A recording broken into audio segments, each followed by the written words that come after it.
Africa to Europe, and from killer robots to an iconic obelisk, CNN Student News is bringing the world to your classroom. I'm Carl Azus. First up today, a hopeful sign for the families of more than 200 kidnapped girls in Nigeria. The terrorist group that abducted them has mentioned a trade. Yesterday, Boko Haram released video that it says shows the kidnapped girls. If that's true, this is the first time they've been seen since they were taken on April 14th. Boko Haram says they've all converted to Islam and that they'll only be released if the Nigerian government frees members of Boko Haram that it's holding prisoner. Nigeria says it'll consider all options for the girls' release and safe return home. Meantime, a CNN reporter visited the school where the kidnappings happened and spoke to a girl who escaped from the terrorists. This is a road few are now willing to travel. It's been one checkpoint after another. As we have traveled north from the Nigerian capital, Abuja, we've definitely seen evidence of the security reinforcements that the government's been talking about. But as we got further north, as we got deeper into the Boko Haram countryside, where they've been striking terror into the hearts of villages, much of that presence seems to have evaporated. Attacks by the militant Islamist group Boko Haram are constant in this part of Nigeria. But what happened in Chibok put the world on notice. In here, in these rooms, is where the girls were sleeping when armed men in what they describe as military uniforms came to their dormitory gate and told them that they'd come to protect them. The girls started to assemble in the yard as ordered to. They didn't realize who the men really were until it was too late. Over 200 girls dragged from their beds to be sold off as bounty. A message that the militant group's edicts on female education must be heeded. But a way also for big men with guns to make money off terrified girls. If indeed Chibok, I will never go again. You'll never go back to school? Yes. Because they made you afraid? Yes. Before the militants left, they destroyed everything they could. Textbooks, the library, the laboratory, their attempt to forever shutter this school. About 3,000 miles northeast of Nigeria, in the nation of Ukraine, some parts of the country are holding controversial votes. We've told you how Ukraine is divided. Some people, including Ukraine's new government, want closer ties with Western Europe. Some others want to secede from Ukraine and possibly join Russia. That's what a vote indicated in Donetsk, a region of eastern Ukraine. An election official said Monday that 90% of voters there support secession from Ukraine. But there were no international election monitors there for Sunday's vote, and officials from Europe and the U.S. say it doesn't count. Russia annexed Crimea, another region of Ukraine, after it held a similar vote in March. Russia says it's not interested in annexing other parts of Ukraine, but that it wants Ukraine to give its Russian-speaking population more power in the government. The United Nations Charter discusses preventing war, having faith in human rights, maintaining international peace and security. It says nothing about protecting people against killer robots. But at an upcoming UN meeting in Geneva, Switzerland, experts do plan to talk about autonomous weapons systems. Basically, robots that can choose and attack a target without any human intervention. These don't exist yet, but... A futuristic danger in Hollywood films like The Terminator, now a big enough threat to warrant a United Nations debate.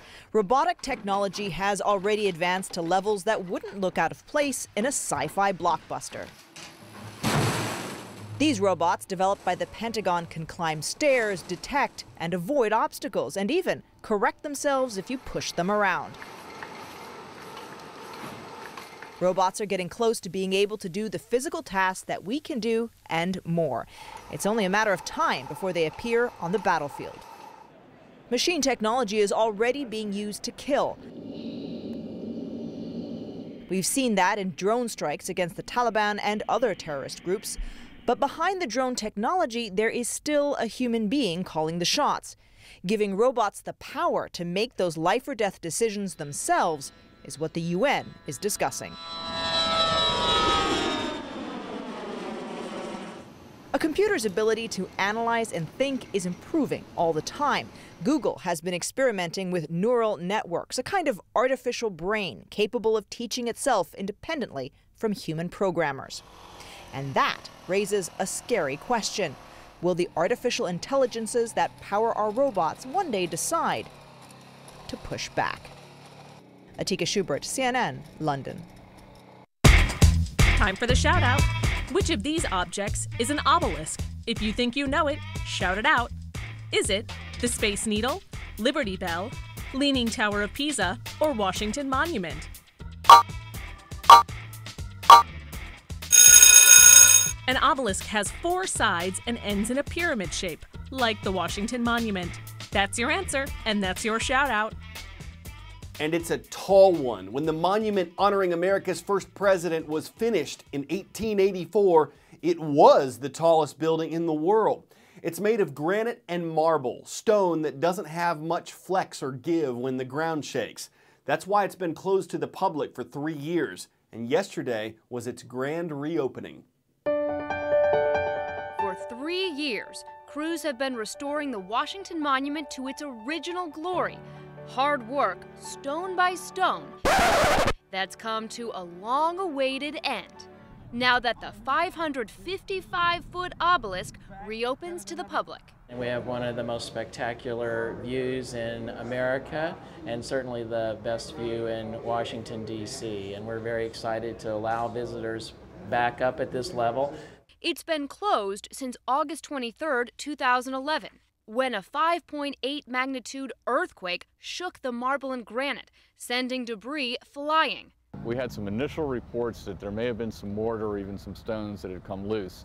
The wide crack pictured in this National Park Service video caused rain to pour inside and down the stairs. We had to do a careful analysis of over 20,000 stones at the monument before we could figure out exactly what we needed to do to repair it. The first couple of weeks we had people who were actually rappelling down, and they were doing photo documentation and analysis of each of the stones to determine the significance of the damage. The worst damage was at the top. Many people who have lived here for many years suddenly have a renewed interest in going to the top of the Washington Monument. So we're very excited. That's what we're here for, is to have this site open to the public. The $15 million restoration project, for a while, lit up Washington's skyline until the most soaring sight in the nation's capital was back to the way it should be. Erin McPike, CNN, Washington. Rolling across the American South in the CNN Student News roll call from the southwestern state of Arizona, the Bulldogs are online. We found them at Bogle Junior High School in Chandler.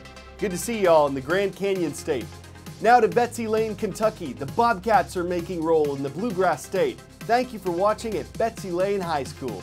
And in the Peach State, the Jonesboro High School Cardinals are here. It's great to be part of your day in Jonesboro, Georgia. At Florida Atlantic University, there's a program that allows talented high school students to earn college credit for some of their courses. Grace Bush saw an opportunity and went for it. She earned her bachelor's degree just before she got her high school diploma. So while her friends are graduating high school, she's practically graduated college. She started the program at age 13 and worked through summers. Her parents encouraged her in part because they have 9 children and can't afford college tuition for all of them. Grace got her degree in criminal justice with a GPA of 3.8. Her next steps, she wants a master's degree, a law degree, and eventually a job as Chief Justice of the United States. Crayfish, crawfish, crawdads, mudbugs. Call them whatever you want, because there were plenty to go around at what's known as the world's largest crawfish boil. It happened Saturday in New Orleans. Where else? It was part of a fundraiser bringing in $40,000 to help the hungry. It was also a restaurant celebration of its 125th anniversary. They boiled up 27,000 pounds of crustaceans and they sold out. You could call that cray-cray. You could call that the crawdaddy of fundraisers, even if you don't like feeding on bottom feeders. If the thought makes your skin crawl, when folks cook up an idea to help others, there's just nothing crawfishy about it. I'm Crawlazeus for CNN Student News.